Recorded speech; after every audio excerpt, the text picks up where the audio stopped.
হরে কৃষ্ণ আপনাদের সবাইকে। আশা করছি আপনারা সবাই অনেক ভালো আছেন। আমরা চললাম আজকে আবার মন্দিরের উদ্দেশ্যে।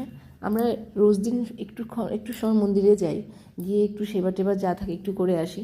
তো আজকে যাচ্ছি, এবার বিরাট মিমির সাথে করে। তো রোজ দিনই যায় ওরা। তো এই যাওয়ার সময় একটু ক্যাপচার করলাম মিমি কি সুন্দর করে ওর ভাইকে ডাকছে, কিন্তু ওখানে ভাই তো ইন্টারেস্টেড না। এখানে এসে রান্নাবান্নার পরে প্রভু এসে বললেন যে মাতাজি একটু পাটিসাপটা করে ভগবানকে দেবেন। তো একটু পাটিসাপটা করার জন্য এখানে পাটিসাপটা গোলাটা রেডি করছিলাম। তখন মিমি এসে আমাকে বলছে ও সেবা করবে, তো ওকে একটু সেবা দিলাম। ও একটু সেবা করলো। এবার সেবার পরে আমাদের প্রসাদ পাওয়ার সময় এসে গেল। এই যে আজকে এইসব প্রসাদ ভগবান, এইসব ভোগ দেওয়া হয়েছে এবং এই প্রসাদগুলো আমরা পাবো। সাথে করে মালপোয়া, পাটিসাপটা আর পায়েসও আছে। আমরা পাওয়ার পরে ভাইয়ের জন্য নিয়ে আসলাম। এবার বিরাটের ব্রকলিটা খুব প্রিয়, ব্রকলি দেখে আমার সাথে আবার প্রসাদটা পেল, সাথে করে মিম্মিও। এটা হচ্ছে আজকের দিনের। আপনারা সবাই ভালো থাকবেন। হরে কৃষ্ণ।